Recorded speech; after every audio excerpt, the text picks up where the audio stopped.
What's up, guys? Today we're going to be diving into a bit of a crazy bodybuilding comparison. Ronnie Coleman versus Samson Dauda. I mean, come on, guys. The two absolute monsters in the sport, but from completely different eras. We're just going to break down a little bit about their overall physiques, conditioning, aesthetics, training style, and how they pose. First off, we can't start this video without talking about the legacy of Ronnie Coleman right out the gate. This dude is an 8-time Mr. Olympia champ from 1998 to 2005, and no one could touch him. He had the freakiest combination of size, conditioning, and just straight up cartoonish proportions. Like you see that dude's back, it's like two slabs of beef stacked on top of each other. This brings us to his training style. Ronnie would move crazy weight like a power lifter. He just loved lifting heavy ass weight. Now Samson Dauda, this guy is a newer name to the mainstream bodybuilding crowd, but the hardcore fans have been watching his rise for a while now. He's got that crazy mass monster look, but with a modern twist. Crazy proportions, super aesthetic, and one of the most balanced physiques I would say I've seen in years. He broke into the big stage with a 6th place finish at the 2022 Olympia, then climbed to 3rd in 2023, and in 2024, Samson took the whole thing, Mr. Olympia champ, and honestly, I think he deserved it. With his structure, his shape, the way he flows through poses, it's like watching a statue come to life. And it does seem like that's what the judges have been looking for the past few years. Physiques are more on the aesthetic side, but with mass. And from his recent post, it looks like his best showing is yet to come in the upcoming 2025 Arnold Classic, Ohio. I cannot wait to see what package he brings to the stage. Alright, overall physiques. I mean, come on. Ronnie Coleman in his prime was the definition of a mass monster. Monstrous lats, an unmatched level of density. I mean, he looked like he was from a different planet. Samson, on the other hand, presents a well-balanced, very aesthetic physique, recently adding noticeable size while maintaining a beautiful symmetry and full muscle bellies. Ronnie's biggest weapon was his back. I mean, nobody in history had a back quite like Ronnie's. As of late, there's been rumbles of Derek Lunsford, but that's a whole different video. Ronnie had insane thickness, width, detail, and it was just unfair.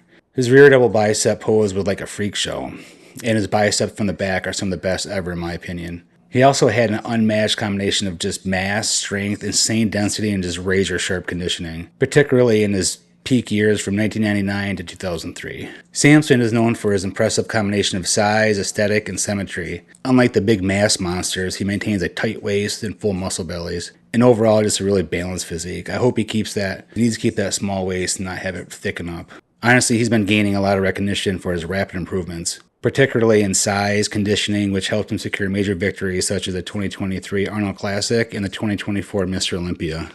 So side by side, Ronnie dominates in sheer size, while Samson excels in structure and flow. Conditioning is where things get interesting. Ronnie, in his peak years, think 1999 to 2003, was absolutely shredded with insane striations and paper-thin skin. I mean, look at his biceps in this photo. I mean, they're just sick. I mean, they have striations in the bicep with a bicep split, paper-thin skin. Then over on Samson, they just look a little puffy, and just the definition just isn't there. Even Ronnie's tricep hang is just really good. Overall, some of the best arms in history. Okay, moving to aesthetics.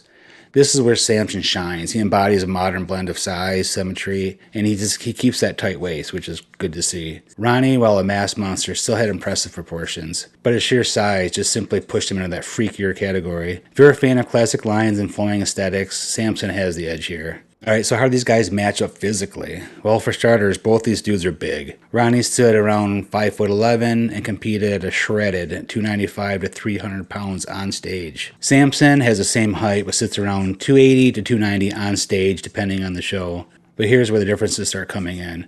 The mass monster era, which was crazy to see how much these guys could push themselves, but ultimately ended with the bubble gut issue.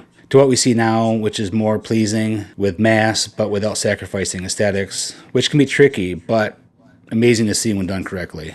On to posing. Posing-wise, they are completely different animals. Ronnie was all about power. You could just feel the energy when he hits a pose. He'd snap into a front double bicep like he was ready to knock someone out. Samson, though, this guy is smooth. His transitions, his flow, the way he makes every pose look effortless. If Ronnie was raw power, Samson is pure art. So a tie in posing based on what style you prefer. So overall, who's better? Honestly, it's like comparing Michael Jordan to LeBron. Ronnie's legacy is cemented. I mean, come on, guys.